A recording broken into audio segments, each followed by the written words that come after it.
death 2 Turkish soldiers, border guards that they caught. People who've probably never shot and killed anybody in their lives. Okay, they're in uniform, but that's not the point.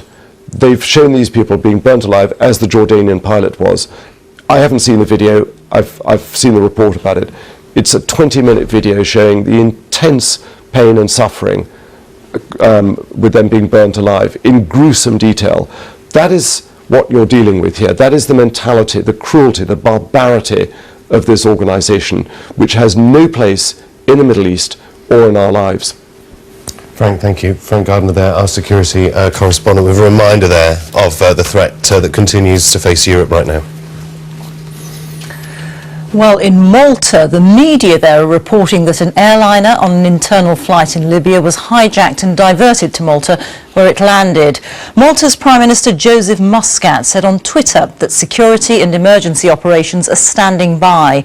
Reports say that the Airbus A320 of state-owned Africa Airways has 118 people on board.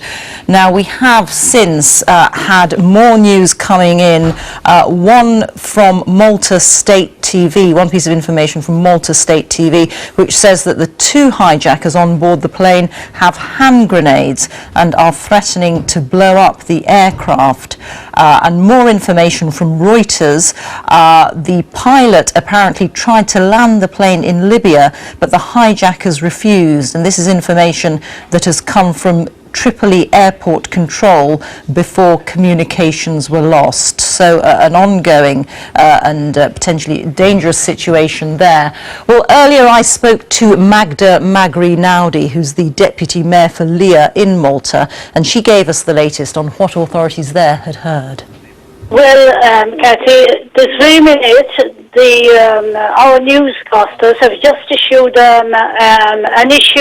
an address from the Prime Minister from Castile, where he said it's only a few minutes ago that he officially received a statement that a Libyan airliner was landing in Malta, and it's a hijackers, hijackers on board. So in reality, although the situation was here already, he has just received the new official news now. And there is a committee meeting in Castile where a special committee to address the situation. However, the airport is closed, it's been completely closed, and all flights are diverted. Flights coming in after 11:20 have been diverted. There are paramedics, there are soldiers, there are all security, there's the army, and they're all on standby to see what the next step is. Two people on board seem to have been threatening to blow up the plane if their requests are not met. Well, we are seeing pictures of the plane standing at the airport, and we saw some pictures earlier of security services clearly standing at the perimeter fence. It's clearly a very delicate situation. What are the emergency services doing? What are they able to do in this situation?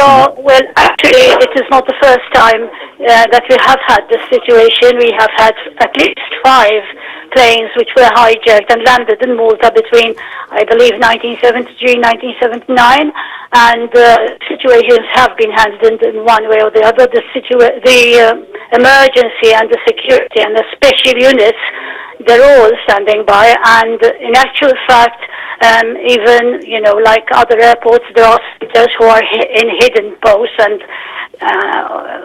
in order not to alert the hijackers themselves, obviously. But the news keeps coming in. This is what we have, the latest. I mean, there is nothing else. The requests have not been made. This is a problem. So that was the Deputy Mayor for Libya in Malta, Magda Magri-Naudi. And just to give you a little bit more information about who is on that hijacked Afriqiyah Airways plane, we're told it has 111 passengers, 82 men, 28 females and 1 infant on board. That comes from a tweet from the Maltese Prime Minister.